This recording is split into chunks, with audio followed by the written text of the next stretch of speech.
If you do not understand white supremacy, what it is, and how it works, everything else that you do understand will confuse you. In all of these 9 areas of activity, economics, education, entertainment, labor, law, politics, religion, sex, and war. Anywhere on the planet, minute by minute, day by day, all of the time, all of the time, all of the time. Well, good morning, and welcome to the Tuesday, July the 16th, 2024 edition of this Code Show with Mr. Neely Fuller Jr. And we are so delighted to have you on board to listen to today's programming. And again, we thank you. Now, in order to be a participant in today's show, here is the number that you use to contact us, which is 516-453-9921. And press the number 1 button if you have a question or comment. And please, whoever answers the phone, give them your name so that I can give you the proper introduction to the show here. Excuse me here, there's some noise in here that I don't, okay, whatever that was. Anyway, that would be one way to get in contact with today's programming, and we certainly want you to be able to do that. You can also Gmail me at the numeral 7, Mr. Bobby, MRBOBBY @gmail.com, and forward your question to me, and I will ask it to Mr. Fuller, and I will let you know that it is going to be read, and you can hear the response to your question as Mr. Fuller answers that. Or you can do this. You can join the chat room, and all you have to do on that is to go to blogtalkradio.com, and you want to click on the program menu. And when you get there, programs menu, then the show that you want is the Produce Justice show. You click that on, and then the icon for the chat room becomes available to you, and you can get in there and ask your questions or join the chat, but don't ask me to ask Mr. Fuller a question. That's what the Gmail is and the phone number is for. You can do that.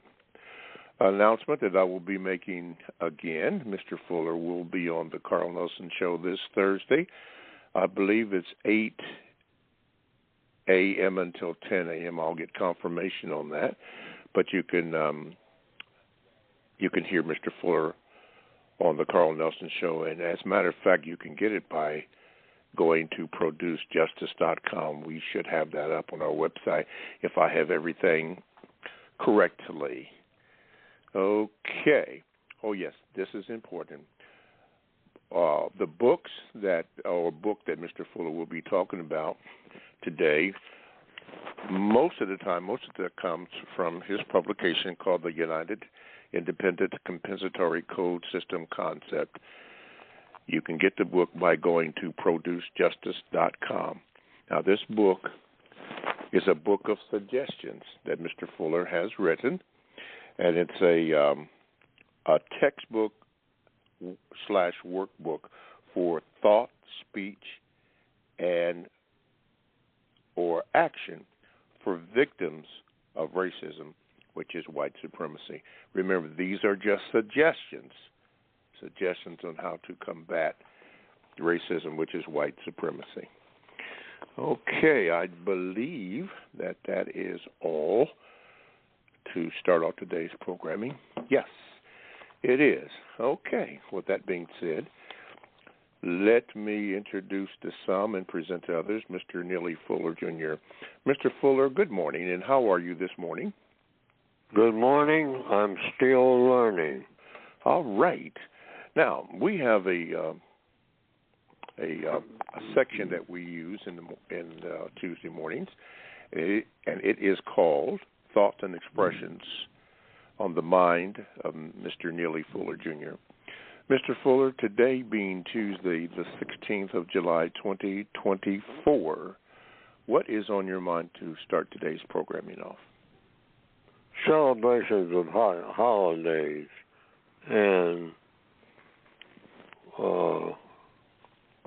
that's one item, and kind of meshed into something called the use of fireworks. Now, we had the 4th of July, and we had fireworks. And we have several other what you call holy days or holiday days. And at many of them you have fireworks. People have fireworks at weddings sometimes, I guess. But we have celebrations of different kinds. And the most distinctive one in the month of July, which we're still in, the month of July right now, 2024, we have had a number of celebrations, and I have looked up the number of what you call official celebrations, whatever that means, for the general public in the month of July. But we did have what you call the 4th of July, which was about people being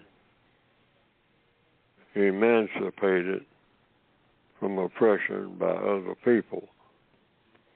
And it was celebrated and has been as a tradition with fireworks. And just recently we had a person who was running for president in the Northwestern Hemisphere, Mr. Donald Trump. And I noticed in his presence were a number of people when I looked at television in the audience, or at the ceremony rather,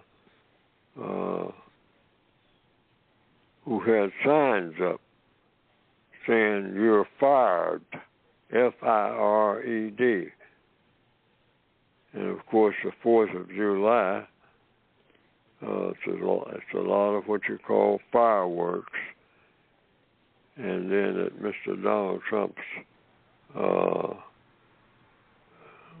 presentation, where he was beginning to make a speech, signs were up saying, "You're fired," which is a slogan, meaning somebody's going to be harmed by somebody losing their job. That's usually what that slang expression or the slogan, "You're fired," means, to the best of my understanding. And during that presentation by Mr. Trump, he was getting ready to be given, and he's running for president. And somebody about 400 feet away fired. Here we are. We have a sign up saying, "You're fired." And then there are bullets coming toward Mr. Donald Trump. And one of them clipped his ear, from what I saw on television. Now, this is all about killing. And from what I've heard about the shooter, which is the person you will find should have been, more than anybody, you should find out while he had a rifle and was shooting at a person who was getting ready to make a speech. And what his motive was, because that's something should be asked of everyone on the planet who uses fireworks, this time in the form of firearms, they call it. And you have people all over the world, as we speak right now, who have made fireworks, particularly in the form of firearms, the greatest form of entertainment. Even making movies about it and writing tons and tons and tons and tons of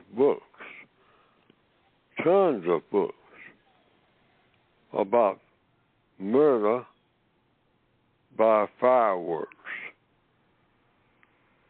killing people killing people for no correct reason, and done basically as a form of entertainment here in the year 2024. The greatest form of entertainment for people on what you call the planet Earth is people killing people.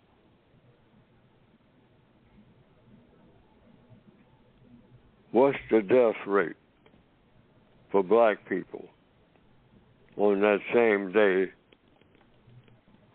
that Mr. Trump was preparing to make his speech? Black people killing black people. Many of them killing black people as a form of entertainment. It's called by different kind of names, gang banging, etc. I mean, you're wearing some type of tattoo that says you're a member of this gang, member of that gang, and a lot of the killing is about no more than that's what we do. Uh-huh. Fireworks. And we've gotten used to it. So much so that the video games and all like that is not about how to make recipes for healthy food or building houses. It's about killing somebody. It's got to kill somebody. I mean, you know, I get a lift out of that. I don't know why it is, but I feel good when I'm squeezing a trigger. And somebody said that the person that so far that was trying to kill presidential candidate Mr. Donald Trump was a supporter of Mr. Donald Trump. Somebody said, well, so much for that support. Has caused quite a stir. But it's all about killing. Uh-huh. Killing. I'm going to bust a cap in somebody.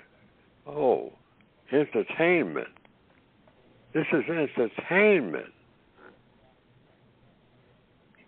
Why did you do that? Oh, hey, that's fun. You killing somebody for fun? Yeah. Why not? Ain't nothing else to do with boring around here. That's what's on my mind. Okay. All righty. Well, thank you, Mr. Fuller. I have a correction to make concerning Mr. Fuller on the Carl Nelson Show. I understand that Mr. Fuller has done the show. I guess it was last week. I was not informed of it, but I am informed of it now, and it is up. And it is up on our website. If I had been informed, I would have mentioned it over the air. But anyway, it is up on our website. So if you want to hear Mr. Fuller speak, it is on our website at producejustice.com. Producejustice.com. Okay, let's take an email or Gmail. Excuse me. I'll get in trouble for that. Trust me. This comes from Ross Amin, brother out in California. Says this, Mr. Fuller, I, as a black male, am the offspring of a black male parent and a white woman, my biological mother, who had custody of me. I never met my father until I was 18. My question is, because I was mentally and physically abused as a child by a white stepdad, now deceased, whom my mom gave all parental authority over me to, is it a codified response that I was raised by a suspected white supremacist, including my mom, even if she was caring towards me? And please explain why or why not, so everyone listening can potentially benefit. Thank you kindly. Staying on code, Ross Amin. Mr. Fuller? And the question is what now? The question is, wait a minute. Let's see. Wait a minute, let me make sure. The question was, is it a codified response that I was raised by a suspected white supremacist, including my mom, even if she was caring toward me? Okay, wait a minute. He said, of whom my mom gave all parental authority over me. Yeah. The answer is yes. Okay. She's a suspected racist.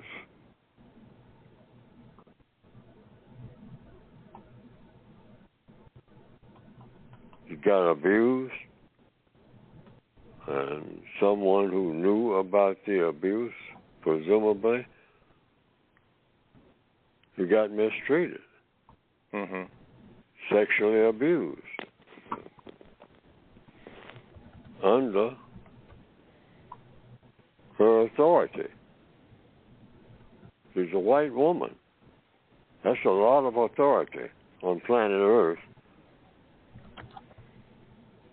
at any time in the system of white supremacy. Suspected white supremacists? Yes.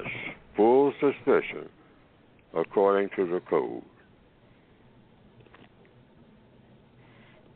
Now, he said he was mentally she's a racist. Okay, he said he was because mentally and physically. Have no way of. Yes, go ahead. He said he was mentally and physically abused as a child by a white stepdad, whom my mom gave all parental authority over me to. Yes. Okay. That's the name. The answer is yes. That makes her a suspected white supremacist and a stepdad, a suspected white supremacist. Now, the stepdad the code does white. Not say the stepdad was white. And the mother was black. Oh, the mother was black. Yeah, the mother was black, and she gave him all the parental authority over the stepdad. Oh, well, then the stepdad is the white supremacist, always. Whoever is the white person involved in any situation. Anything that happens that shouldn't happen, the white person should be suspected of having the blame.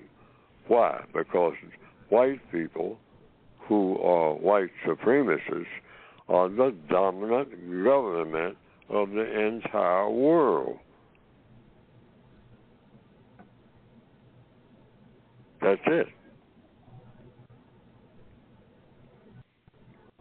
So what does that make the mother? Government. So anything that happens that shouldn't happen, the person who knows the most people who are the most powerful in a room.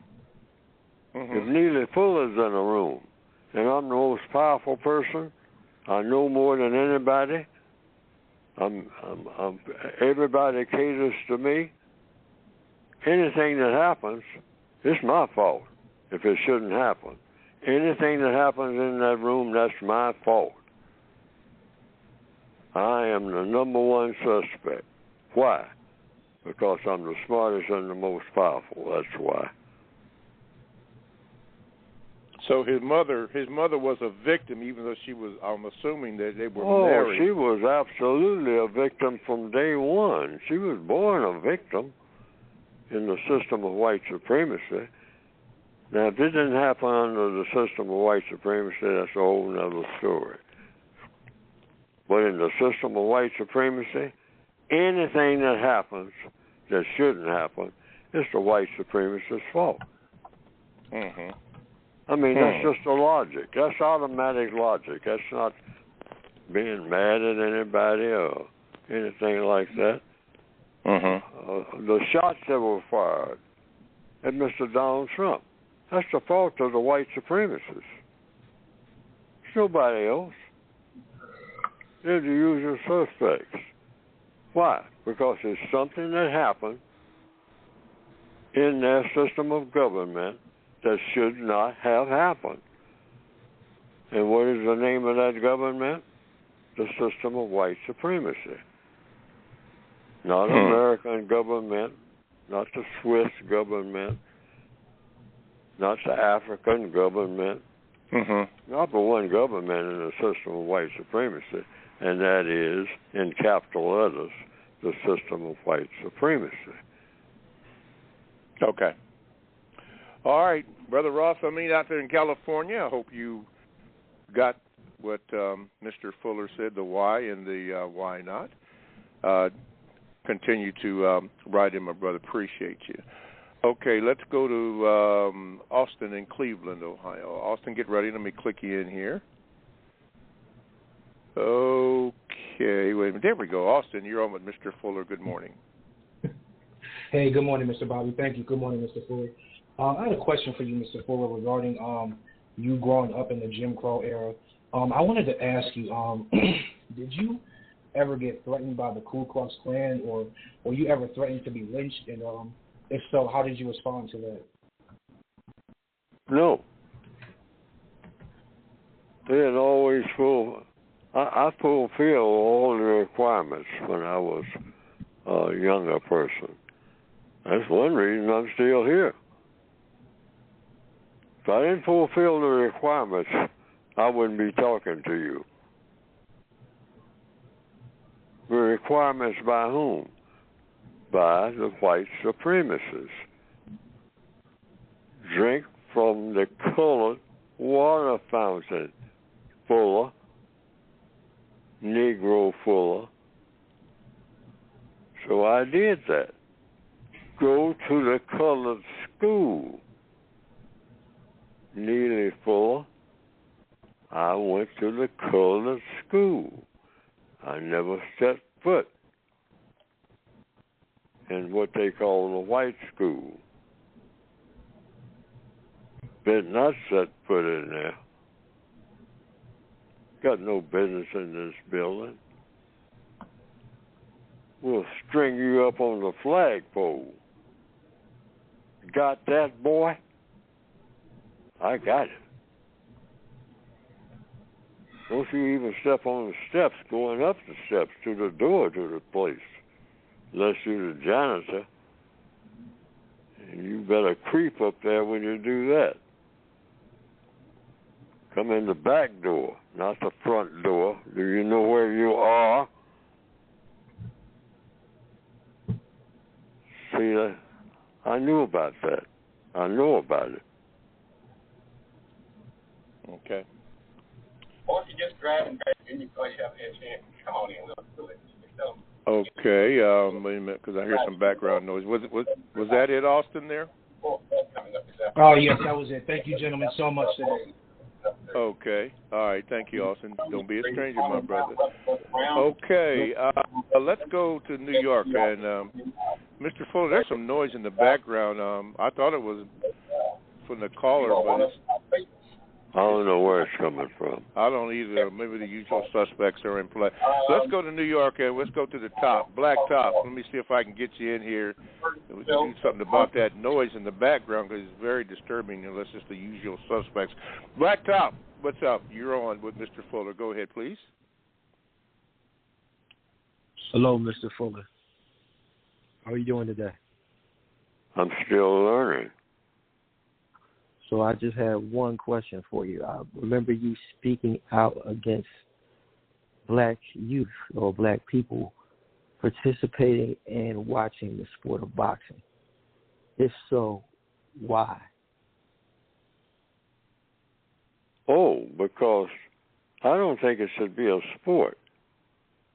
It's harming people deliberately. See, football is rough. But, you know, they're designing new helmets and all like that to protect you from, you know, serious injury. I've known people, personally, people that I know, who are ruined by the sport of boxing. A boy that I grew up with named Kilrain Cotton. I mean, he left Muskogee, Oklahoma, and went to Los Angeles, and he was a boxer, I guess, for about a year. And he came back a complete wreck. A complete wreck. His mind was completely gone. So many licks on the head. See, boxers even protect themselves when they're in training. They have on that headgear and all that. Mm-hmm. But when they go in the ring, I'm going to knock you out. Well, when we call that a sport, that's like the Roman circus. That's not, you know, that really shouldn't be counted as a sport. Soccer, it's kind of rough, but you're not deliberately trying to do serious injury to the other person. But we're so used to it, we don't think about it. Mm-hmm. There's a lot of things that we're used to that need to be done away with. They call, talking about here in the year 2024, civilization. There's never been such a thing on this planet in recorded history as a civilization. Why? Because harming people is a form of what some people say is necessity, or a form of entertainment. And anytime you have a people who associate entertainment with harming somebody, nowhere near being civilized. Mm-hmm. Boxing is proof, according to logic,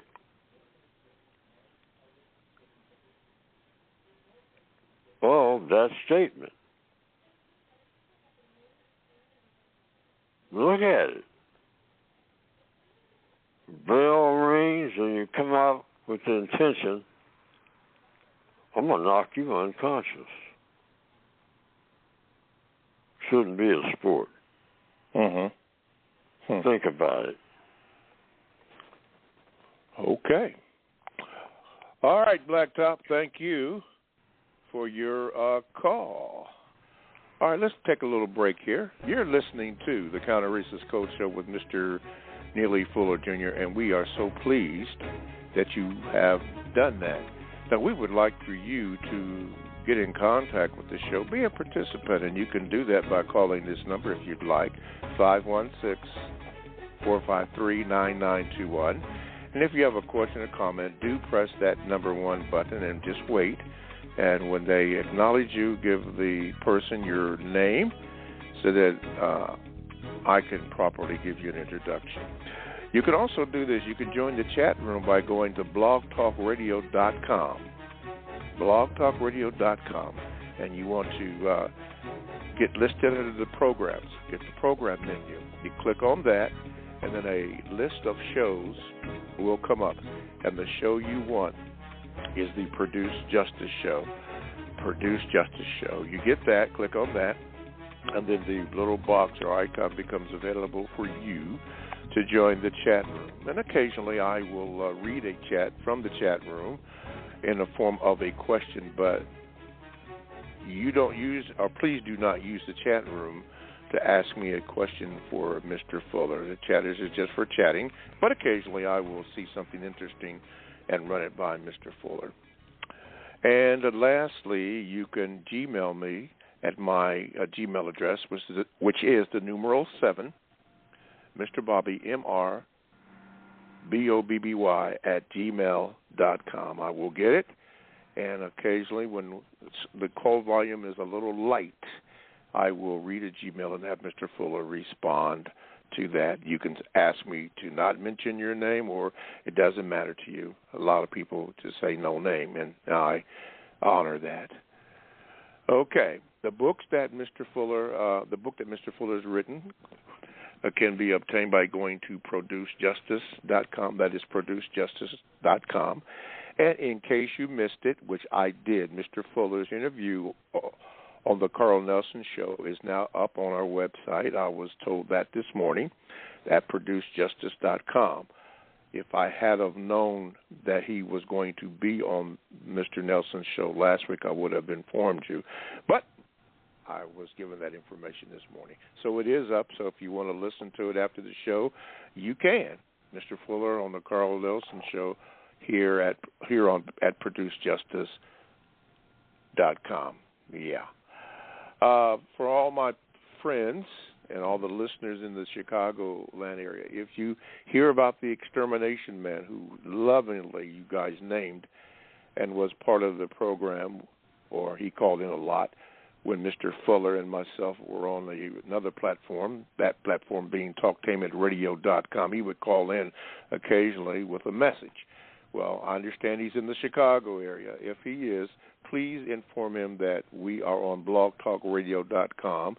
And the reason why I bring that up is because there have been a few people that have been asking about this person. So if anybody knows about him, please inform him that we are here and that he may call in at any time. They lovingly or affectionately call him the Extermination Man. And okay, don't forget when you do get on here and you do chime in, that give the person who's taking your information, give them your name, because I'm looking at a couple of blank names here. Okay, before I do a Gmail, let's go to Victor in Canada. Wait a minute, Victor. Let's get you over here. Okay, Victor in Canada. Good morning. Hi, good morning, Mr. Bobby, Mr. Fuller. I was just wondering, I'm just thinking about how mistreatment affects a person of color and how it creates a situation where we do non-constructive things. We have the code as a means to counter that. But is that the only thing, Mr. Fuller? Because white supremacists mistreat for fun, for glory, and for material comfort. The question is what now? The question is, why is mistreatment so effective against people of color to cause the situation for them to do non-constructive things? Because the white supremacists find that it's the most effective way to practice the system of white supremacy, which they are wedded to, rather than a system of justice, which they know about, even tell us about, and they talk about it all the time. But they make no effort at all to replace the system of white supremacy with the system of justice. System of justice just means two simple things. Number one, you guarantee that no one is mistreated. Number two, you guarantee that the person that needs help the most gets the most constructive help. Help in doing what? In anything that has to do with the 9 areas of activity. Economics. I start off by saying the big 4. Health, because you can't do anything without health. If you're not healthy, you're losing. You can have all the money in the world, whatnot, but your body is falling apart, your mind is falling apart, you really got nothing. And that takes health, healing. That's what the word health means. It's about healing. Healing what? Everything that needs repairing. Your body needs to be repaired all the time.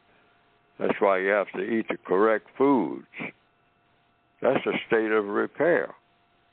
Because there's always something going on in your body that breaks it down.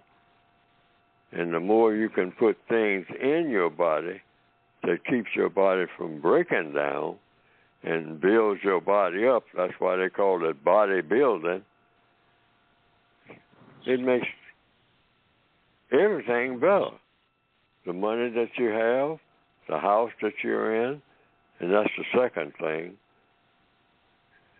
And that is, first of all, you have to have your health, and then you have to have housing, which is associated with health. All right? That's what a house is for. If a house wasn't for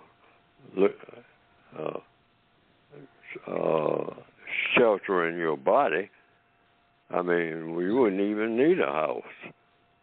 Okay? And then your education, which is healing, a form of health. A healthy mind can keep a healthy body going and accomplish a lot of things. Mm-hmm. And then that fourth one is transportation. Now, like always, I start giving all kinds of illustrations and whatnot, but I think that just about covers what it's about. In answer to your question, you have to watch me because I'll deviate from the question. Okay. I'll wander all over the place. We'll try everything, but everything in the universe, that's why they call it the universe. Everything is tied together. Yes. The ocean has something to do with trees. Trees has something to do with water. All right, mm-hmm. Water has something to do with fire. And you say water and fire, they don't go together. Yes, they do, but in a different way from which we understand. Yes, sir. Okay. Inter and intra-connected. Okay. All righty. Now, this is for those who do have the word guide, and for those who do not have the word guide, which you can get at all the books at producejustice.com. This is taken from the chat, but very good. Now, get your word guide out if you have one, or get it. The so-called, this is from Seshata, number 7. The so-called liberal racists, that was in quotation, and the conservative racists, both have the same goal, to be liberal in the conservation of the system of white supremacy racism. Now, for further guide on that or information, it's right here. Turn to page 205 of the Counter-Racist Word Guide. Then he goes on to say the conservative or radical. Use this term to apply to a white person who speaks and or acts to maintain white supremacy racism by any effective means, directly or indirectly. That's on page number 70 of the Counter-Racist Word Guide. And finally, liberal. Use this term to apply to a white person who speaks and or acts to maintain white supremacy racism by using a greatly refined form of deceit. Now, that is on page 203 of the Counter-Racist Word Guide. You see, you need this to understand what is going on, what's happening to us. And without that manual or book of suggestions, which you can get at producejustice.com, then you're going to be headed toward confusion because you're not going to understand that. You're not going to understand that. But anyway, just thought I would bring that up as to another reason why it is important that you have the books in front of you. Okay, let's go to one of my favorite cities that I've never been in New Orleans, however you want to say, but guess who's on the line? Stephen, get ready. I'm looking at my DeFleur in front of me right now. Matter of fact, I have 2 or 3 of them on the wall. I love it. Okay, go Saints. Ready, set, go. You're on, Stephen. Good morning. Good morning, Stephen. Question is, Mr. Fuller, what advice can you give us on how to deal with depression when practicing less contact with insane people while striving to become a quality universal person?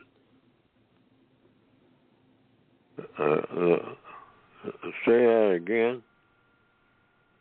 What advice can you give us on how to deal with depression when practicing less contact with insane people while striving to become a quality universal person? Oh, by following what the code directs. That's why I wrote it. I mean, you know, like the 10 stops. How do you interact with people every day? This is all about solutions rather than just keep talking about the problem. Many of us beginning to understand the problem, and that is very healthy. I mean, because most of us don't even understand what the problem is, or definitely any approaches about how to fix it. I mean, we don't even want to go there. We don't even want to think about it, except, well, somebody ought to do something.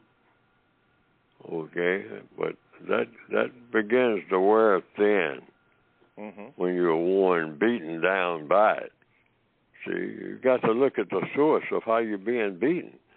Yes. And then you come up with formulas. That's why the code book, the textbook for victims of white supremacy, is supposed to help do that. And to the extent that it doesn't, it's not doing the job. Neely Fuller needs to do a better job. And so far, he isn't. Why? Because the system of white supremacy is still here. See, so we have to find our way by looking at it, how it works closer. Because you can't solve a problem without understanding what that problem is. You can't fix a car, and you've never even seen a car. Never even took a good look at it. You don't know anything about what goes on under that hood until you take a look. And you got to take a sharper look. Just not raise the hood and just look, say something wrong. Well, sure, if the car is made to move and it's not moving, and You don't know how to make it move, but somebody does. It's the same way with the world. We got a situation that everybody is wringing their hands and running around in circles, crying about this and cussing about that, kicking things and knocking everything over, without saying, I got to sit quietly and study what I'm looking at and take it apart piece by piece. That's what I started doing. Yes, sir. And then things started making sense to me. You study everything that people do, black people and white people. Just look at people. I think it's Confucius that said, people are not complicated at all. All you have to do is just watch them, including yourself. Including yourself. Yeah, watch yourself and ask, why am I doing what I'm doing? Did I get this from somebody else, or is this something I came up with? I'm smoking this joint. Now, was I born smoking a joint because I wanted to? Where did I get this idea? I'm inhaling smoke here that's doing harm to me. And but somehow I've been foxed into the idea that I'm helping myself. So you ask yourself, be logical. Is this breaking my body down or building it up?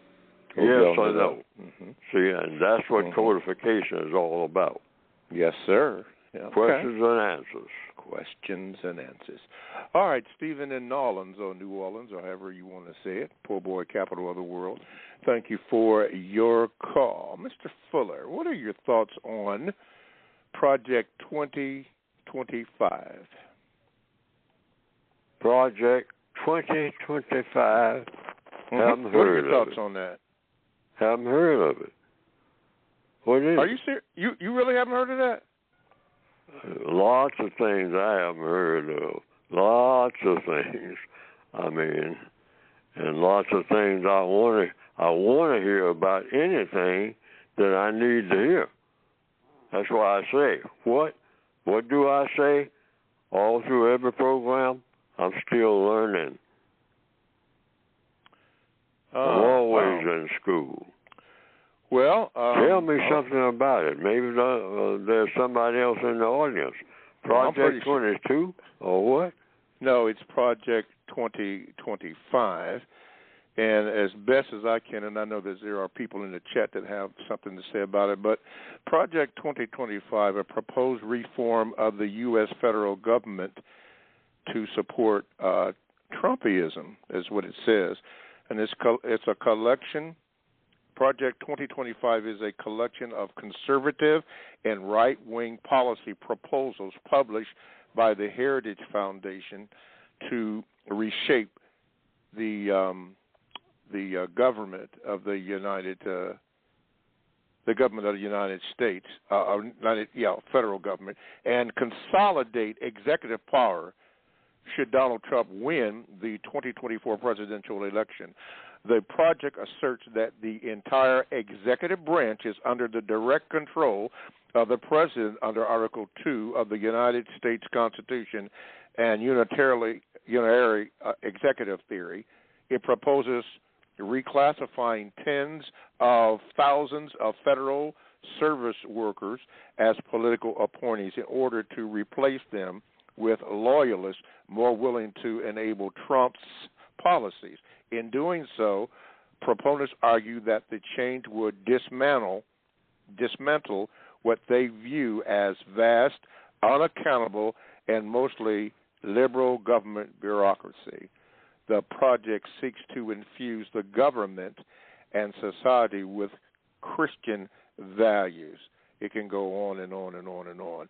So that's a brief overlook of Project 2025. I think it's a 900-page document that is going to, particularly if Mr. Trump gets in, is going to rephrase it, reshape government. And your civil rights will be taken away from you as they are already being taken away from you right now. such as you see in the news all the time. And you say that you read newspapers and magazines. Quite frankly, I don't see how you could have missed it, but you say, and I believe you say you did, but that's it in a nutshell. So now that you have heard a little bit about the reshaping of this so-called, and I'm using air quotes, government, because we already know what the real government is, what do you think about what you've heard so far? Well, first thing I want to make clear now, because when I've made that statement about I read newspapers, I no longer have a daily newspaper, so I have missed a whole lot of things. I just don't have time to read papers anymore. You watch television? My eyesight and I watch television, but now that you have explained it to me, here's where the code kicks in real easy. Okay. Whatever it is that this project is, there's one question that I have, and that is, does it produce a constructive result? Meaning, constructive results are always about one word, just one, justice, which means two things. See, we got to have definitions for everything that we do. Guaranteeing that nobody is mistreated. Now, I don't care about 900 pages or 10 million pages. Is it going to guarantee that nobody's mistreated? Nobody.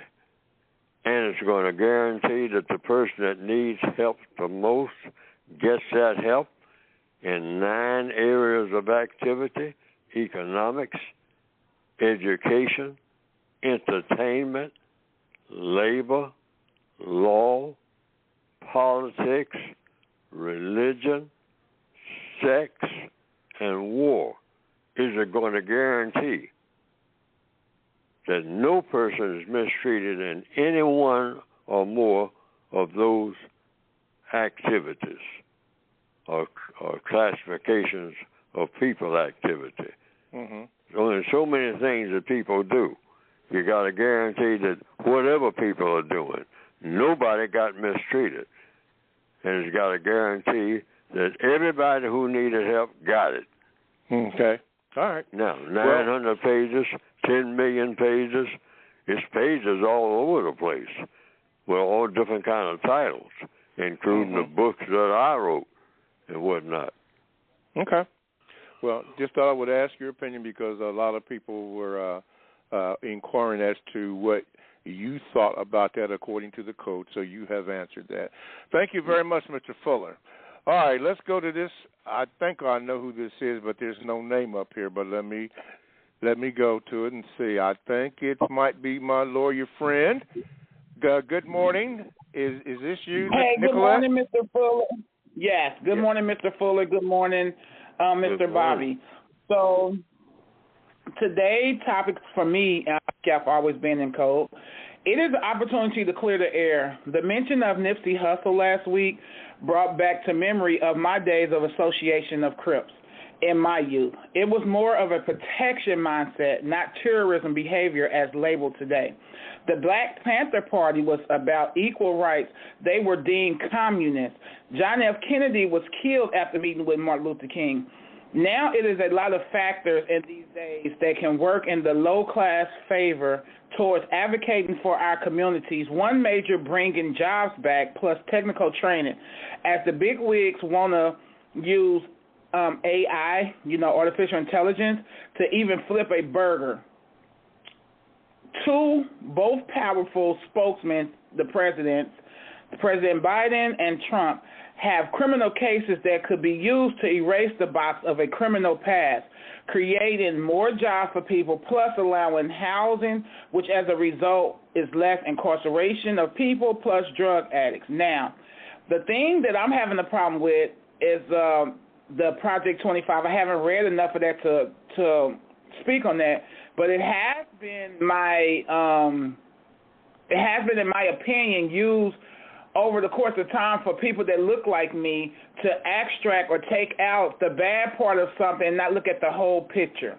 So until I read it for myself, which I'm going to do soon, I don't really have an opinion on that. Only thing I have an opinion on today is the fact that I'm grateful I'm in code and that sooner than later we will see justice come about for everyone, because at this point, how is two powerful people both facing criminal charges, yet we have kids in our own community that have a juvenile record that can't get a job or is out here homeless.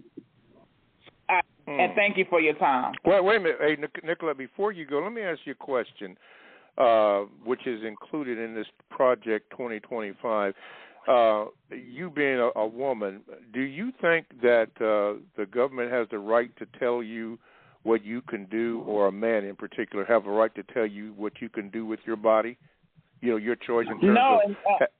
Go ahead. I'm sorry. Go ahead.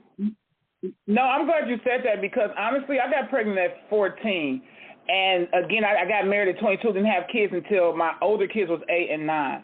And it was because of some personal incest or something that was going on in my home that caused me to go out and start becoming a part of an organization such as the Crips to protect my community. My thing is this, my daughter thanks me every time she sees me most of the time, is that, Mom, I'm glad you didn't abort me. It was due to my mama religious that did not let me get an abortion at that time. I think that we as people should make our own choices when it comes to that, because we don't know how those kids was conceived or how that came about, in my personal opinion. Okay. I just thought I would ask you. Thank you, Nicolette. I'm still looking for you to be that, you know what, that justice. Thank you very much. I know, I'm trying, right? Thank you, Neely Fuller and Mr. Bobby. Okay, you're welcome, dear. Okay, Mr. Fuller, well, guess what? Talif and Darnell, guess what?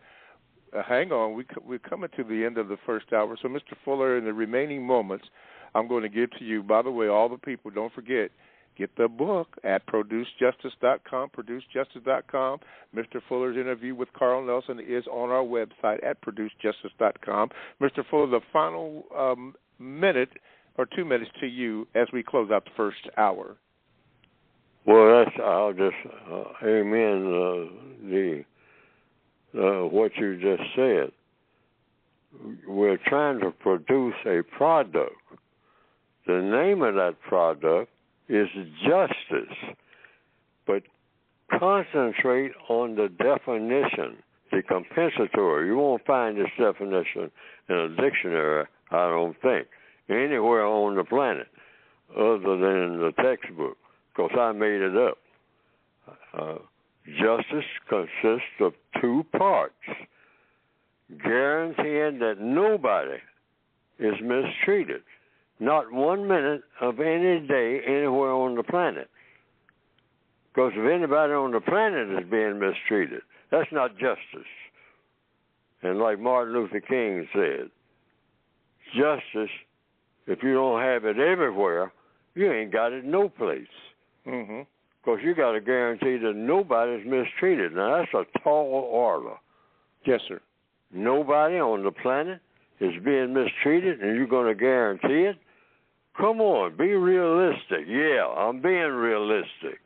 It can be done. If everybody's on board with it, it'll be done. Because nobody say, wait a minute, looks like somebody's being mistreated here. Find out who it is. And are you being mistreated, ma'am or sir, or whomever? Are you being mistreated? Okay, let's go through it and examine it and seeing if you're being mistreated. Now, that's one part. The second part, is there any kind of help that you need that you're not getting? Because there's a reason for it. We got a planet here that can provide everything that everybody needs, okay? And if that ain't happening, it means somebody is messing up. It's just a matter of finding out who it is and putting a stop to it. Putting a stop to it. There's plenty of food on this planet. And you got somebody hungry? Are you kidding? They throw away food on the trash. I mean, shiploads of food in the trash. I've been enough to enough what you call catered banquets, the seafood going to waste. Going to waste. All right. Look at that. Yeah. Let's look at that. Okay. Well, that's the end of the first hour. For those who have to go, we thank you for listening to the first hour of the Counter-Racist Code Show with Mr. Neely Fuller. Hope that something was said to inspire you to work on and dismantling the system of racism, white supremacy, so that justice can be produced. So if you have to go, well, hopefully you'll be back next week. But for those who are going to stay, we have another full hour of the Counter-Racist Show with Neely Fuller Jr. coming up in 5 seconds.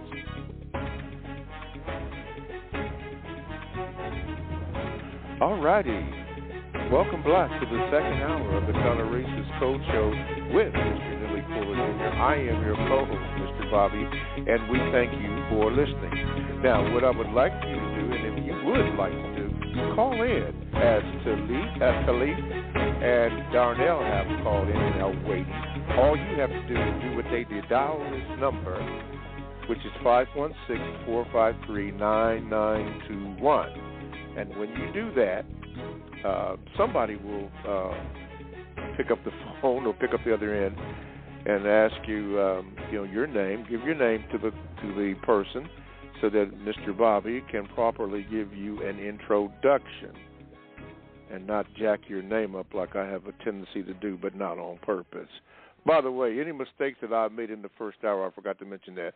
Please, if you can find it in your heart, forgive me, because I'm really working on trying to stay codified, but sometimes I mess up. So if you have it in your heart, please forgive me.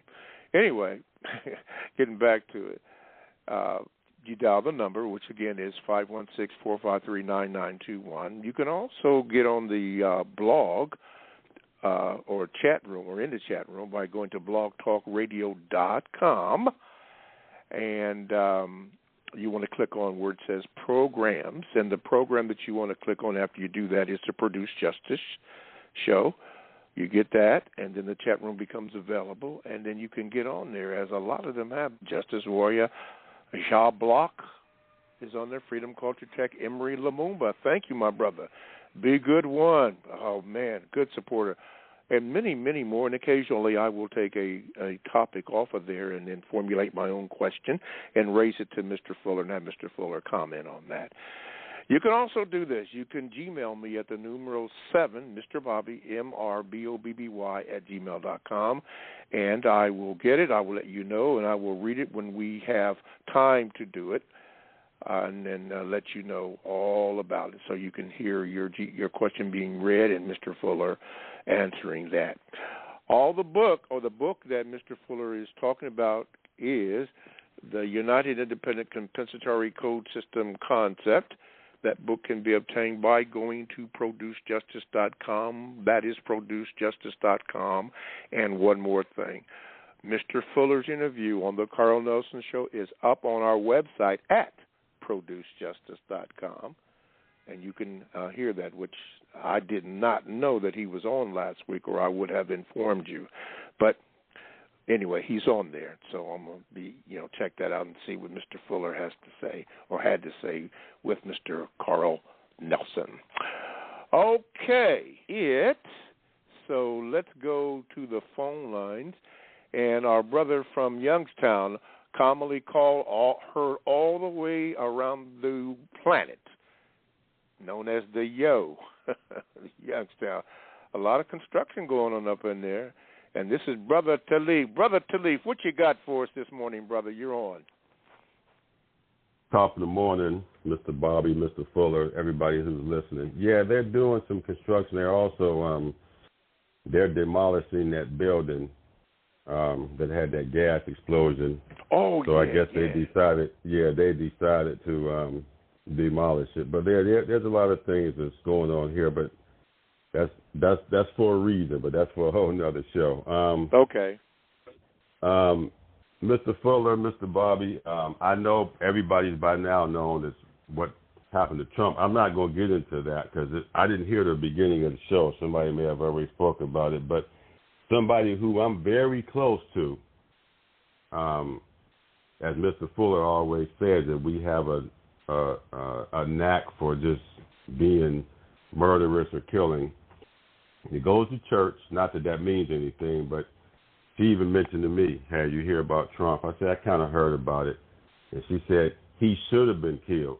But she's got a sign in her yard that says love one another. So I don't know exactly what that means, Mr. Fuller. And also for the people that's talking about this abortion thing, you have to understand something. The reason why they don't want folks to have an abortion and somehow the brown-skinned people have attached it to them is that the so-called white or whatever you want to call them, their numbers are dwindling. So they want to keep their numbers up. But people have to understand that. But my question to Mr. Fuller today is, Mr. Fuller, I don't know how long you've been living in D.C. I've got family in D.C. I'm up in that area all the time. D.C. itself, well, everybody has to understand how that even came about. And if you read that, the organic constitution and the rules, they say that Washington, D.C. is actually the United States and its territories and 10 miles within its limits.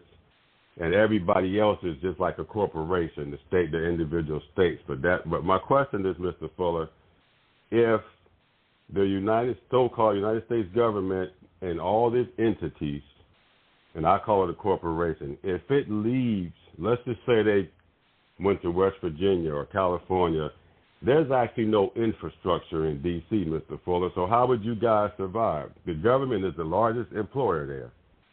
And I know this because I had an office up there when I worked for the Navy and the Military Sealift Command. And also, one other thing, I was always told from my great-grandmother, she lived till she was 102, that your health is your wealth. So, Mr. Fuller, my question is, what would you guys do if the government decided to shut down? There would be no jobs. Two of my cousins that lived there worked for there. So that was my question, Mr. Fuller, about this, so everybody calls it the District of Columbia. If it shuts down, what would happen to that? Well, I already know what would happen because that's the largest employer in that area. So have you ever thought about that, Mr. Fuller? And I'll listen, Mr. Bobby, and thanks for taking my call. All right. Yes, but I don't think of it that way. I just say you got 9 areas of activity: economics, education, entertainment, labor, law, politics, religion, sex, and war. Now, Neely Fuller, like every other creature on this planet, is involved in one or more of those areas of activity every minute, every second of every day. Now, who governs everything that Neely Fuller does in, say, number one, the first area of economics in alphabetical order? The white supremacists. Who governs anything that Neely Fuller does in the field of education, going to the library or getting a job and being told what to do and what not to do and all like that? How much I'm supposed to know. The white supremacists. See, that's what, when we say system of white supremacy, we're not talking about something on the moon. We're talking about something that tells me what to do every day, Neely Fuller. Whether or not I will breathe, they make that decision. Neely Fuller, we're going to kill you today. We're going to execute you before a live audience. You know what's going to happen to me? I'm going to be executed before a live audience. How about them apples? That's what's going to happen. So you don't have to chop it up and, well, they're doing a little bit of this, and they're calling D.C. government over here, and calling this over there, and calling what's going on in West Virginia. West Virginia, that's just a label. It's the system of white supremacy. That's what I have in the textbooks. I mean, you got a lot of words that just get in the way out here. Why? Because the white supremacists, words can be used to do what? Cause confusion. The white supremacists are the top confusion makers of all times. There's an old saying about what? Words getting in the way. And boy, do they know how to do that. They got millions of words that just get in the way. Completely unnecessary. And Neely Fuller's bought into some of it. I have a tendency to use every word that I ever heard. And most people do. Every word that you ever heard, you'll use it. Why? Because you've heard it. You've picked it up. In your, some people call it the subconscious mind. And somewhere along the line, you will use that word. You didn't invent that word, but you're using it to communicate. See, people have a serious problem, all people, and animals for that matter, communicating. That line that you hear, that slogan out of Cool Hand Luke, that movie, what we have here is failure to communicate. I've used that term, that line on the job once. Had all the officials laughing. Because it was appropriate for something that I got, Neely Fuller, out of a movie. I get a lot of stuff out of the movies. All right? And I got a movie list on my website. Now, I hope I didn't wander away too far. No. You're still on. You're still on it. No, but okay. That's it. Okay. All righty. All right, Talif, thank you. I want the person who I'm supposed to be answering the question. Did I answer the question? Okay. Well, I'll see. Wait a minute. Get him right there. Talif, he said, did he answer your question? I think you answered the question for you, but my question, and I know all that, Mr. Fuller, but because you and I think logically. But realistically, if they shut down and people don't see, you already know where they're coming from.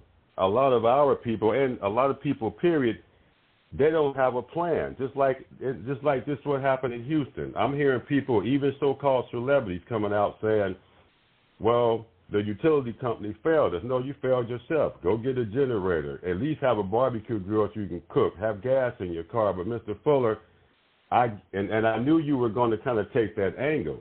But how many people like you and I, like I'm prepared for anything. I'm already almost 60% living off the grid.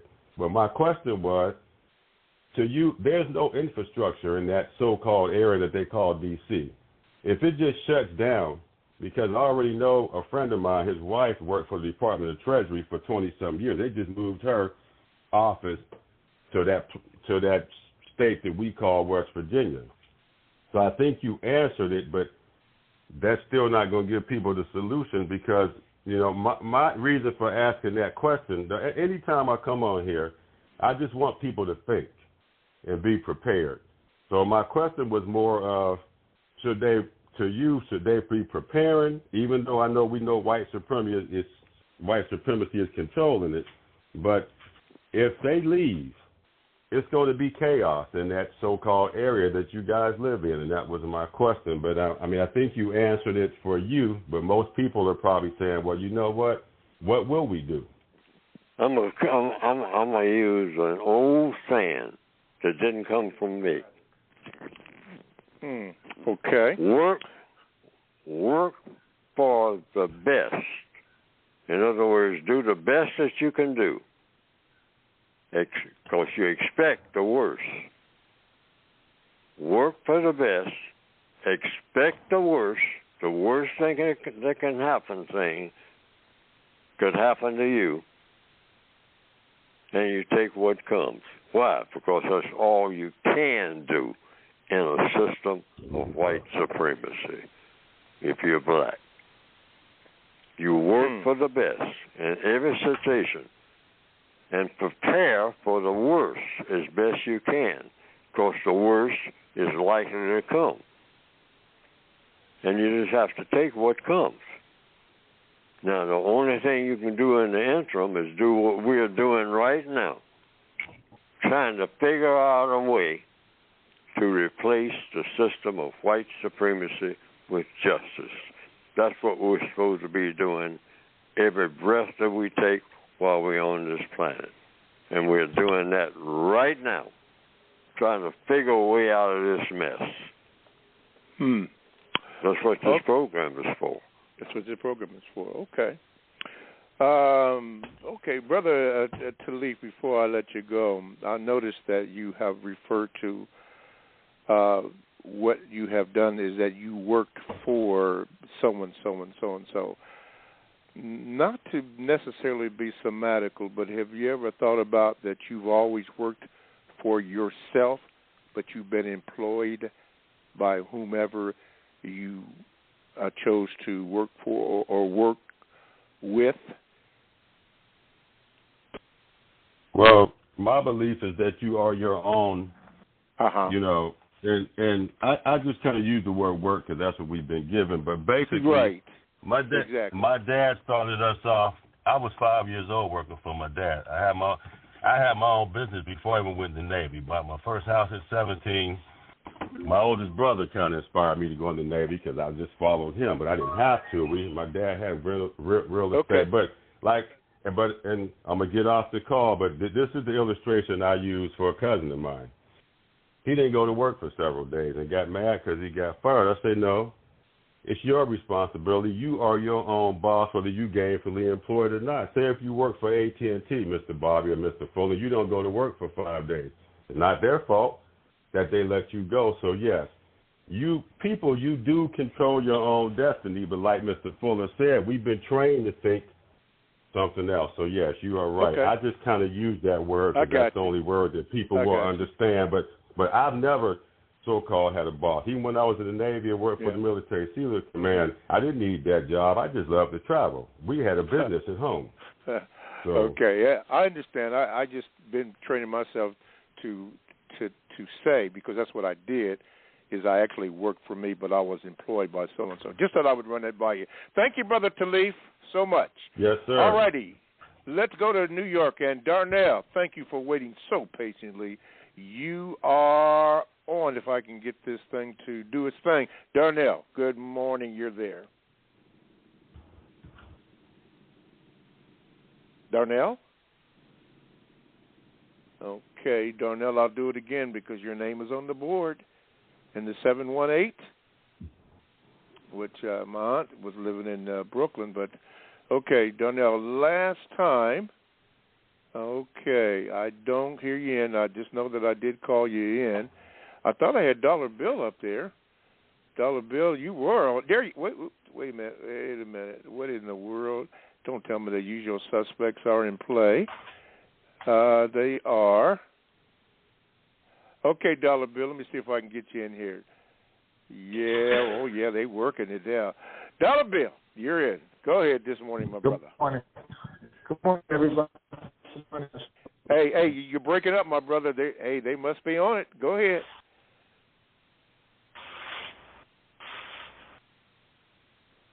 Hello? Yeah, go ahead, Dollar Bill. Hello? Yeah, Hello? You're there. Go ahead. Oh, okay. So I'm going to get right into it. This is what the 2025 program, Mr. Bobby, I know you mentioned that. I'm not sure if you guys cleared it up, but that is their plan. My question would be not to really look at that and be like, okay, you want to know it. They laid it on the line for everybody. Go read it for yourself. 900 pages. It's describing what they feel for any presidential candidate, not just Trump. This is what they do. The Heritage Foundation, they've been coming into schools for many years, giving them money, creating systems. They've been out there working, think tanks. So that is the 2025 in a nutshell. My question would be, what's the Democrats' plan? We know the Republicans' plan. What is the Democrats' plan? So that's what I would be asking about that. Question I have for Mr. Fuller today is that we've been having discussions online on other spaces, Mr. Fuller, and what's been coming up is that people are saying that it is not white supremacy that is the problem. It is the Zionist Jews. Now, my question to you is, what do you say to that? Is it the Zionist Jews or is it white supremacy? And what's the difference? Well, I don't know anything about Zionist Jews because, first of all, I don't know anything about Jews, even though I hear people talking. But I've asked questions, but I've always said, and I have it in the textbook, and I say it on the air, I'm not the person to ask because I've been trying to find out, first of all, this thing, when I first started really talking about it and asking questions, was this word, first of all, the word Jew. What is a Jew? But mostly I heard the word Semites. And so I tell people this incident that happened to me in New York in the 1990s, about a few blocks from Madison Square Garden. A big event that I was invited to. And the question came up about Jews. And then it kind of evolved into people who are called Semites. So I said, wait a minute, I'm getting confused. I said, I'm not going to talk about this any further, or something to that effect. He said, is there, and I asked, since we're talking about Semites, is there a Semite in the house, so to speak?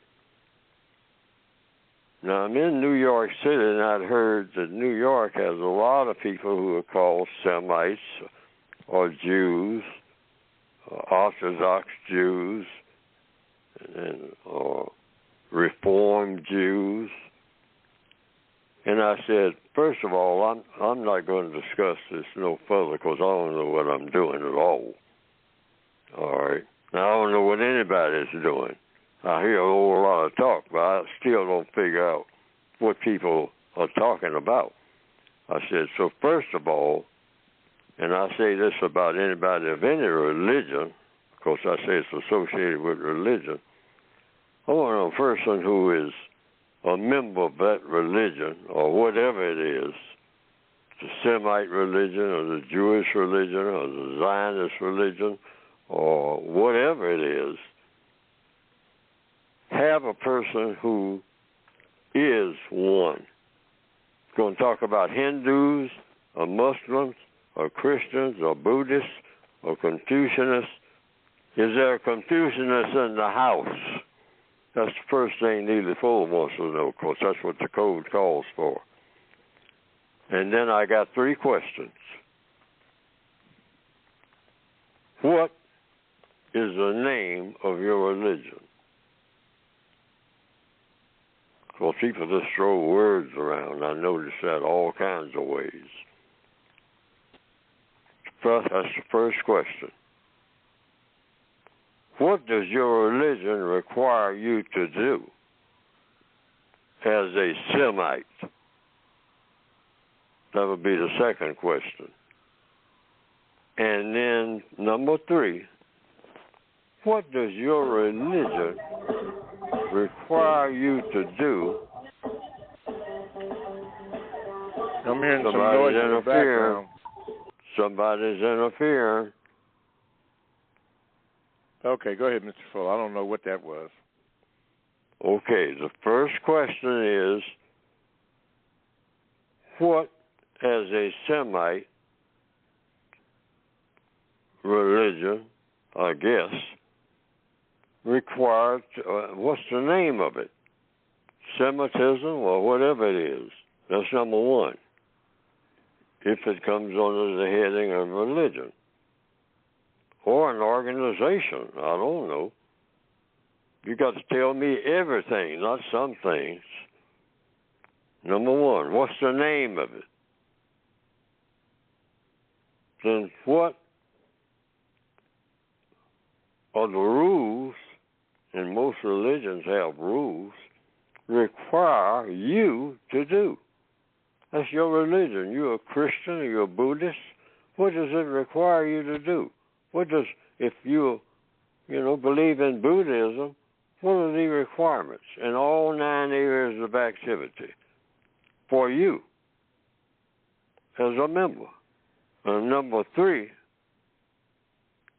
what does your religion require you to do when you interact with me? And that's all I need to know.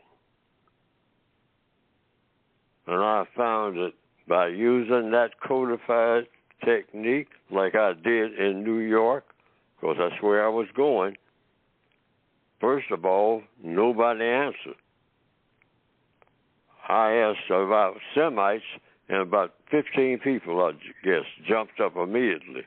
I said, wait a minute, are you a Semite? Because nobody's supposed to answer these questions except a person who is a Semite. Everybody sat down.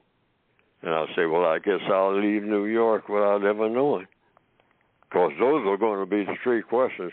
I mean, you can predict them, because I'm telling the world that that's the best way to go at it, to keep out of it what? Confusion. Because the white supremacists thrive off of confusion. That's what I have found. The white supremacists thrive off of confusion among the people that they intend to mistreat.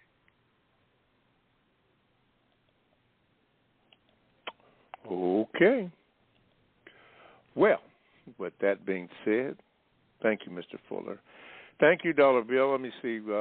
Did that answer your question, Dollar Bill? You know what, Mr. Fuller, he took a long way to get there. But what he's saying is, I think, the correct way of what we should do, and which was what one person was saying, was that we're not distinguishing between Jewish people and white supremacists. If you're a white supremacist, you're a white supremacist. He says because Jewish people can be black, or some Jewish people are black. So you can't say Jewish people, because then it's like you're a bigot. It's more so we stick to the white supremacists versus trying to say that, this one is doing more than another. So I understand what Mr. Fuller is saying, and I thank him for that. All right, Dollar Bill, thank you. And with that, we'll take a little break here, a last break for this program. You are listening to the Counter Racist Code Show with Mr. Neely Fuller Jr., and I am your co-host, Mr. Bobby. We do thank you for all of your calls and all your emails that you have written, and even the people that are in the chat room. And we would love for you, in the remaining moments that we have in the program, to give us a call. And you can do that by calling 516-453-9921. Any subject that you want to discuss, it's all up. You can do that. All you have to do is call that number and just wait for the person on the other end to get in contact with you. Give that person your name so that I can give you an introduction, and then you can ask Mr. Fuller your question. You can also Gmail me if you would like, and I'll ask your question for you. All you have to do is, my Gmail address is the numeral 7, Mr. Bobby, MRBOBBY @gmail.com. I will ask your question for you and have Mr. Fuller respond to it. And lastly, you can join the chat room. And all you have to do is go to blogtalkradio.com, and you want to click on where it says programs. You click that on, and then a menu will come up where it has a list of shows. And the show that you want is the Produce Justice Show. You click on that, and the chat room icon becomes available for you to enter in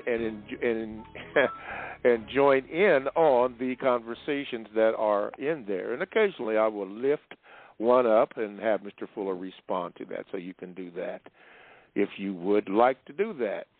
Oh, importantly, Mr. Fuller was on the Carl Nelson Show last week, and if you missed it, all you have to do is continue on this website, which is at producejustice.com, and it is on there. As a matter of fact, I plan to listen to it myself. But when you have time, if you want to, at producejustice.com, Mr. Fuller on the Carl Nelson Show, you can do that. And the last thing is about the books. Understand that the book issues, are being resolved. I talked to Victor this morning, and he did not mention about his problem that he was having with his book, but I'm going to assume that's been resolved.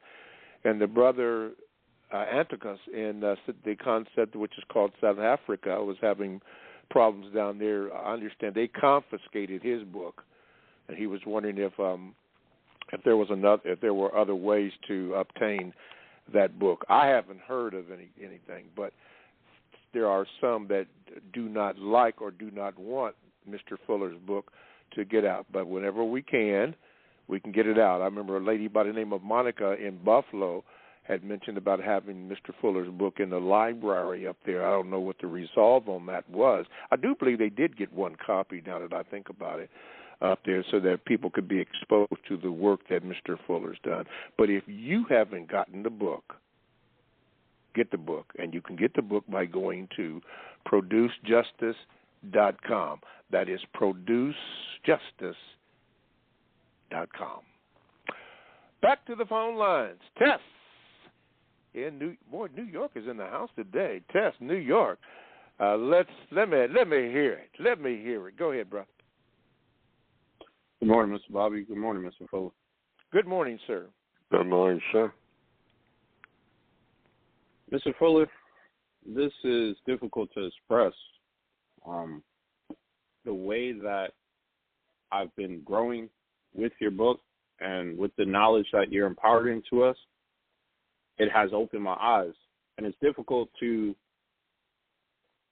put these ideas or express these ideas to others, especially those that are white or white supremacists.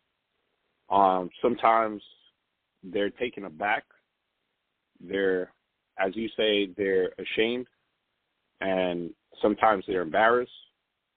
But, Mr. Fuller, my question is, how or what is the most constructive you present the ideas in your book to those that may not be open to it or may be taken aback from what is being said?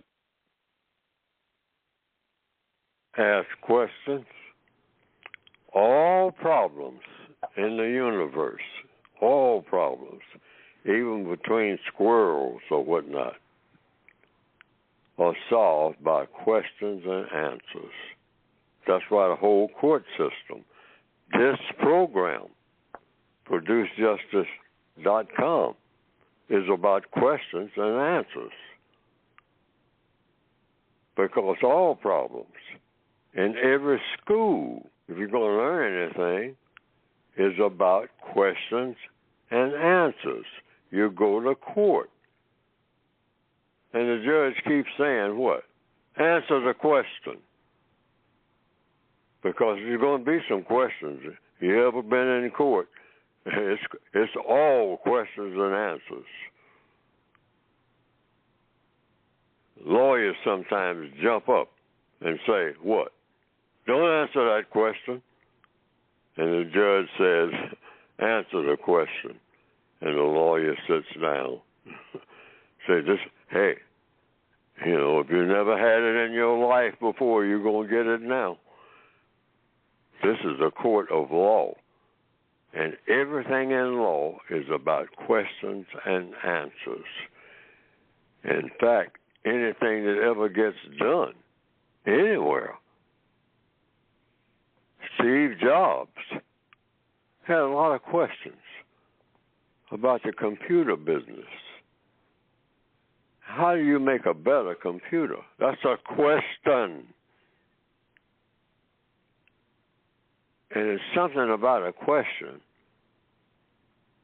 that somewhere in the universe, the answer starts to come. And this is just a theory that I have.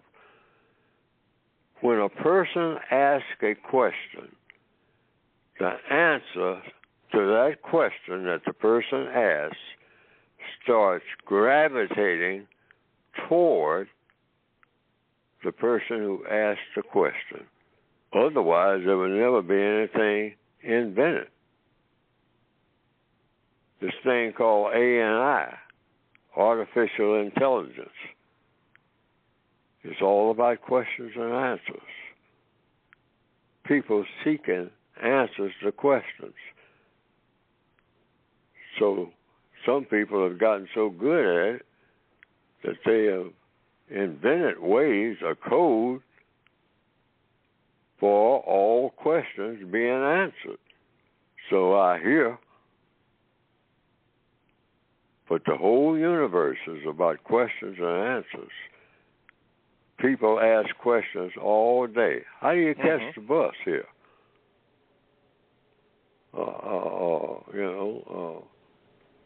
I'm trying to find, like somebody asked me how to find, I was just out the other day, the person stopped and asked me what?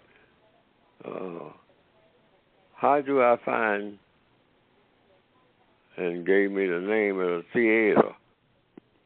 And I had to think for a minute, which is what you have to do when people ask you a question. That's why the person who has to answer a question has the difficult job. The person who is asked the question has an easy job. That's why you should be real thoughtful before you try to answer a question, because you will be walking into a trap. Every lawyer knows this. And we saw that witness, those who were alive at that time, in what they called the trial of the century, which I have questions about that, the O.J. Simpson trial. Evidently, his lawyers said, O.J., you like to run your mouth. But I'm going to tell you what. Now, I heard this. I just heard it. I heard that O.J. Simpson's lawyers told him, now, you always want to say something. You just got to run your mouth. But I'll tell you, you say anything while you're in that courtroom, and we are going to drop you like a hot potato. All right? So don't you say nothing the whole time you're in that court. You just sit there and listen to what everybody else is saying. And as a result, he walked out because they did all the talking. See, when you start talking, it means you are telling the world you know something. And if you keep talking, you might be talking a little more, telling a little more than you intended to say. And that's why a lot of lawyers will tell their clients, don't answer questions, because I'll answer all the questions, all of them, because we're going to be prepared. You don't know nothing about the law, and you don't know nothing about how they operate when they come at you. You just think you know. You can trap yourself. Okay. With the kind of answers that you give. All right. So lawyers don't trust a lot of clients. And a lot of clients don't trust lawyers either. That's true. Yes. All right. Thank you, Tess in New York. All right. Thank you for being a loyal listener. And speaking about loyal listeners, it's about, 7:39 out on the West Coast, and guess who called in? Yeah, my brother. Let me see if I can get this over there. Here we go. Swa. Man, it is good to hear from you. Good morning. And what is your question out in L.A.? Greetings, Mr. Bobby, Mr. Neely Fuller Jr. My question, Neely Fuller Jr., is what would be your dying words to the system of white supremacy, Neely Fuller? Produce justice. Those are my words right now. If I die right now, and I'm pretty close to it right now, all right? Produce justice. But remember the definitions according to what I have in the textbook. Guaranteeing. That's what we all supposed to be trying to do. Not have a stronger black community. I mean, that's cheap. That's cheap compared to what's going on in the world. All right? We want to be universal men and universal women. That's what we need for black people and white people. Mm-hmm. Go for the jugular. Go for the top way that a person can be. I mean, we think too small. Of course, it's understandable. The white supremacists don't want us to think at all. And we've almost rejoiced in being told that. I don't do no thinking, man. You know, I don't even want to think about it. We hear that. I hear it all the time. People tell you that to your face. I don't even want to think about nothing like that. You're too serious. Too serious? With all this is going on around me, how can I be too serious? Yeah. That's a question. I mean, that everything is happening to me and people around me, people I associate with. Yeah, and you say I'm too serious. And you ask me a question, you know, and the question is, how can you be so serious about everything? Well, how can I not be? Exactly. If I'm the least bit sane, oh man, I just want to be a playboy. Playboy. Just look at. And what is the constructive result of being a playboy? Just look at that one word. Mm-hmm. Play. You know, the name of a magazine called what? Playboy. Playing. A boy playing. And then on that cover of the magazines, adult entertainment. A contradiction. That ain't no adult entertainment. That's Playboy entertainment. Yeah. A boy playing with naked women. Females. All right. That's what it's all about, cover to cover, with some serious stuff mixed in. All right? Because some of the best articles I've ever read was in Playboy magazine. All right. Go ahead, Fuller. One interview with Malcolm X is in Playboy magazine. I know I got a copy on my shelf now. I think it's the only copy of Playboy on my shelf. Okay. I think John Wayne is in there too. Oh yeah. Yeah. John Wayne. Same magazine. Malcolm X and John Wayne. That's a pretty good couple. Ooh. Okay. Whoa. Okay. Leave that one right there. Okay. In Playboy magazine. Playboy magazine. Playboy. Okay. All right, Swah, out in L.A. L.A. action. I like that. I like LAX, too, by the way. I have an affinity for planes and airports. Thank you, Swah. And you better not be a stranger, man. You stayed away too long, but good to have you in. Mr. Fuller, let me go to Gmail. Let's see. Not to mention any names here. It says, hi, Mr. Fuller. I want to know if racial slurs between different non-white groups is equivalent to racist whites using those words. An example is an incident I had with two Arab Muslims. One was a female with a Habib who said the N-word. According to my knowledge, they would be classified as San-ins, the same with an Asian that would be considered the G word. Thank you. Now, well, what say you? The person who said this did the person say they were Arab? I'll read it again. It says, I want to know if racial slurs between different non-white groups is equivalent to racist whites using those words.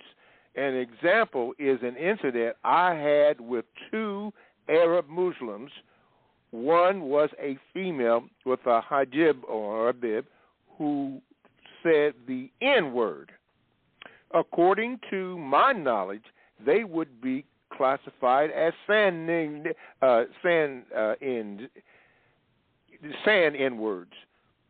the same with an Asian that would be considered the G word. They want to know what's going on with that.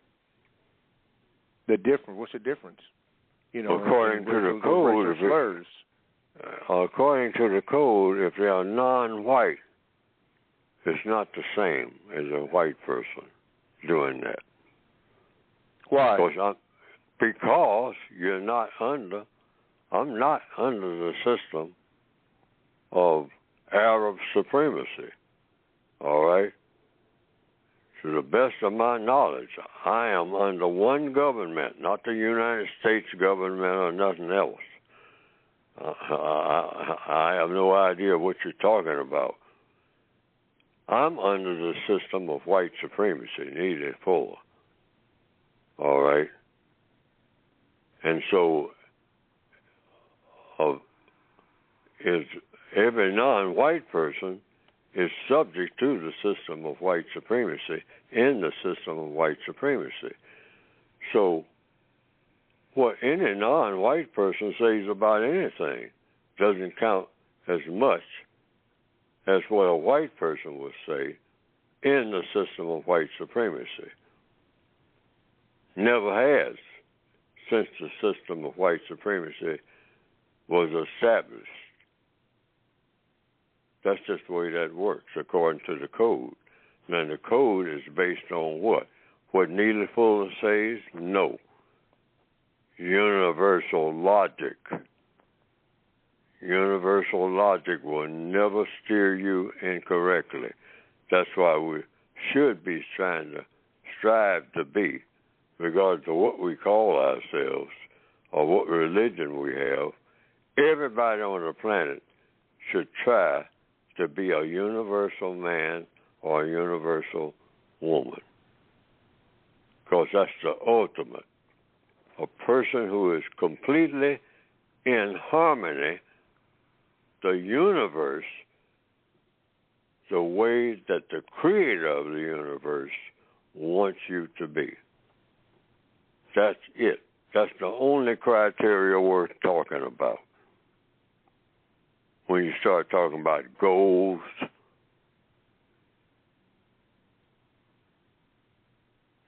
not opening another barbecue stand as a goal. That's a method of getting toward a goal, but the goal, according to the code, should be, I'm trying to be, if you're a male, a universal man. If you're a female, I'm trying to be, doing my best to be a universal woman. That's it. Mm-hmm. Let me ask you a question, Mr. Fuller. There are, if I may, there are a lot of people who tune into the show who, for a lot of different reasons, don't ask questions. Some of them may be intimidated by the mic, but anyway, they have their reason. They're heard all over the world, and they're afraid they might make a mistake, whatever it is. They can say that, if that's the truth. Yeah. Well, I mean, I don't have any problem with it. I mean, mistakes are a part of life. When you say, and I'm saying this for them, when you say universal man or universal woman, according to the code, what do you mean? Now, this is for them. What do you mean when you say that, universal man, universal woman? I just said that. A person who looks at the inside, not look at what's going on in the hood, look at the entire universe. You're in the universe. Now, something that we call God or the Creator or Yakub or whatever created it. You want to be in tune, you might say, put it this way, with every grain of sand, every drop of water, every comet hurling through space, asteroid, or whatever you want to call it. You are supposed to be in perfect balance with all of those elements, and strive to be in total harmony with everything of constructive value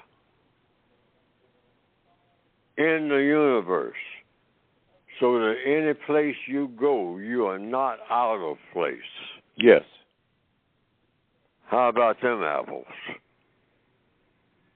That's a pretty big Garden of Eden.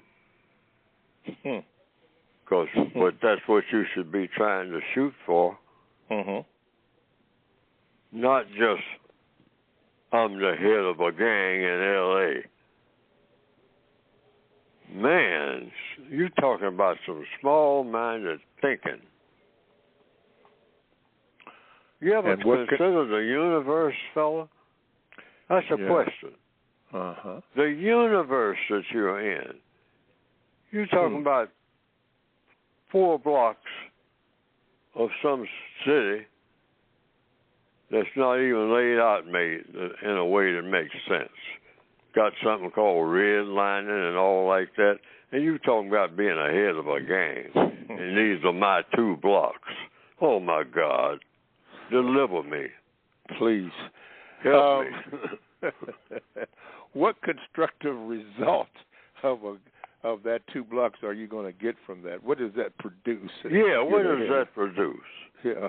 That's a question. Yeah, that's a question. That has an answer. When you sum it all up, compare that with universal man and universal woman who knows just about everything that's worth knowing, compare that. With being king of the 2 blocks. Or as Les McCann said, we got so far to go here in 2024. As the late, great Les McCann sang or wrote or tuned was, compared to what? I love that song. Anyway, Mr. Fuller on that too. Mr. Fuller, in the remaining moments that we have with the program, it is dedicated to your book. So have at it, Mr. Fuller. I say, concentrate on what we started out to do. And regardless of who got shot last night, because there's going to be plenty of that, just concentrate. Keep hope alive, as Jesse Jackson would say. And in the movie Shawshank Redemption, Red, hope is a great thing. I mean, regardless of all the stuff that you see going on, it's chaos out here, all right? Totally, okay? But keep focused on the goal, as people said in the 1960s. Eyes on the prize, they called it. That was a slang expression for it. I think they had a documentary series by that name. I think I got it on my shelf, the whole series. Keep your eyes on the prize. What is that prize? Produce a product called justice as a start. All right? As a start. Guarantee that no person is mistreated. That includes white people. It's got to include white people, including all this reparations talk, and I'm working on that. I mean, how best to go about doing it, in my opinion, and codified. I mean, since we keep talking about it, everything has to be codified that people talk about, so that it produces what? The best possible constructive result. Keep those two words in mind. That's what this program is all about. Constructive results. Underline both words. Constructive and results. Not just keep talking about the problem. Yes, sir. And that's what this program is about. It's supposed to be a problem solver. Yes. I think I did that with that religious thing. I think those three questions that you asked, I think if you ask those questions about religion anywhere on the planet, first of all, you will stump people. They're not used to that, the average person. Just those three questions. But they're live wires. And they'll tell you just about everything that you want to know when the answers start coming. Even if the answer is, I ain't going to tell you. That's an answer. You got your answer right there. You got your answer. I ain't going to tell you. Okay. Okay. Well, let's do this. Oh, by the way, it has been concluded and scientifically researched that the injection of bleach into your arms to defeat COVID is not going to work, although I do recall someone saying to inject yourself with bleach.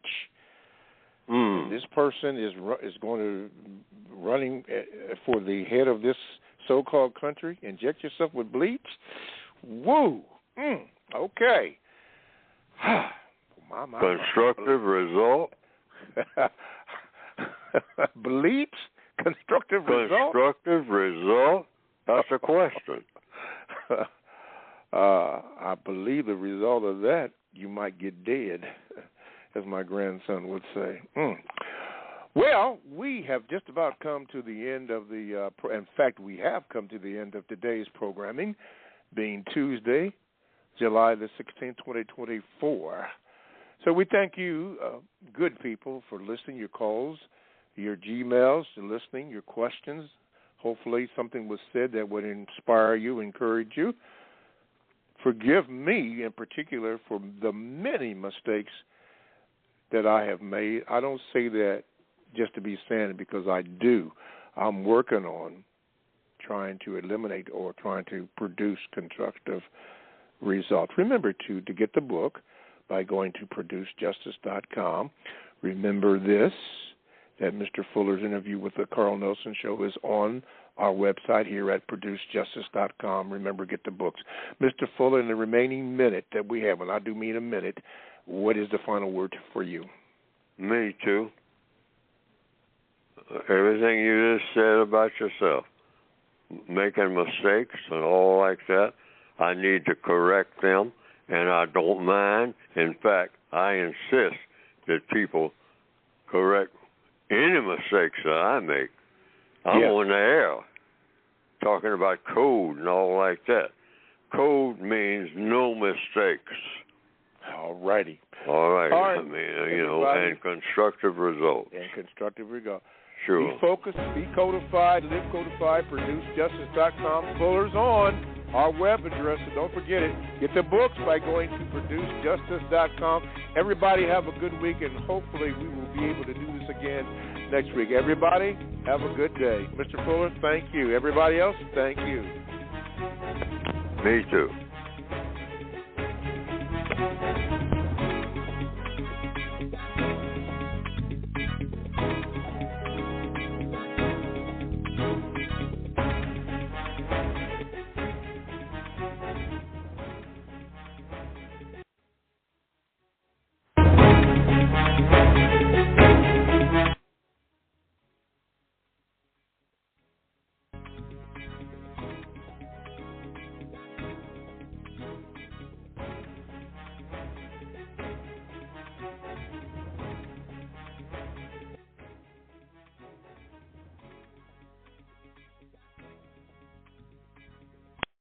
The Government of Canada settled a class action lawsuit for $817 million concerning disability pensions for qualifying veterans, RCMP members, their estates, or relatives.